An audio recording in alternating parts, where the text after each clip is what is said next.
A dear brother of ours has passed away, Muhammad Yaqub Janel, at the age of 18, whom you may remember was on the show with us a few years ago. How does it feel to connect to Allah, Yaqub?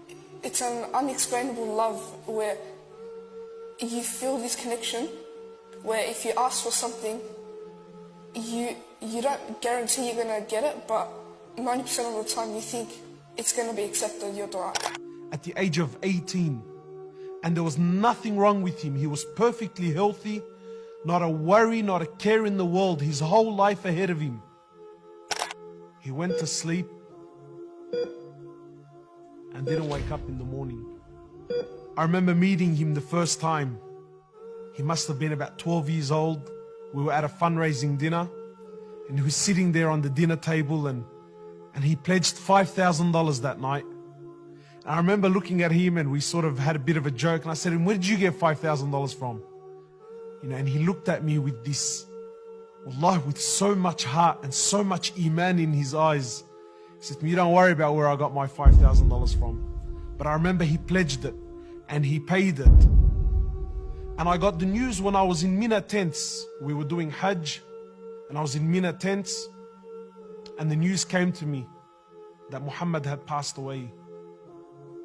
Wallah, and I remember the bitter feeling that I got, the bitterness. I was so upset, not just upset, but I was so bothered that such is this world that you can never enjoy anything fully, because the reality of death is always there.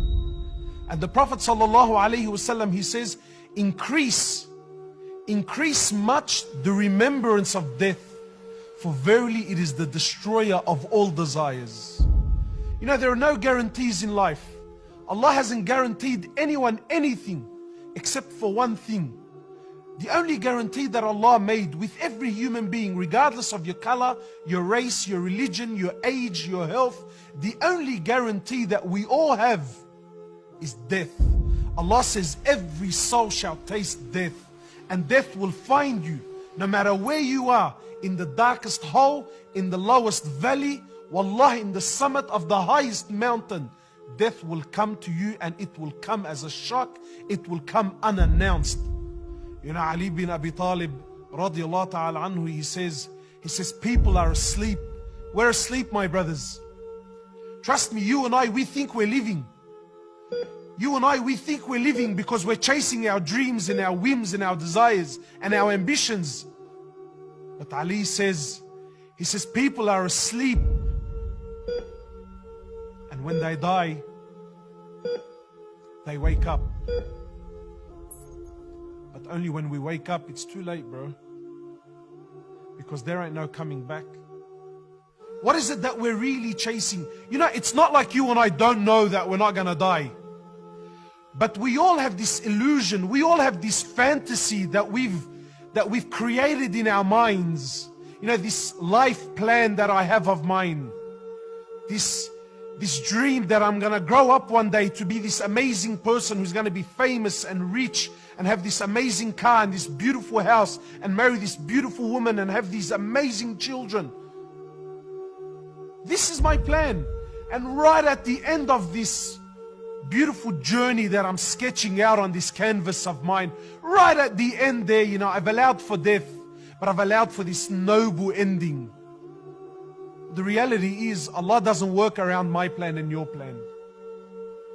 He's the one that plans. He's the one that designs. He's the one that calls. He's the one that orders. The Prophet was asked, sallallahu alayhi wasallam, and I will end with this.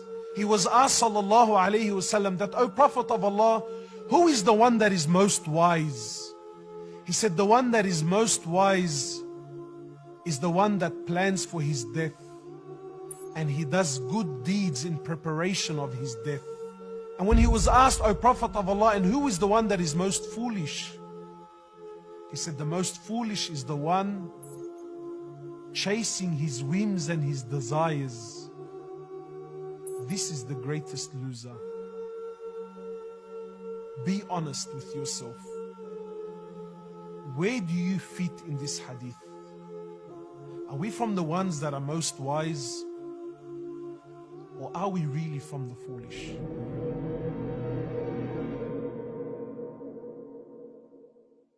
حي على الفلاح.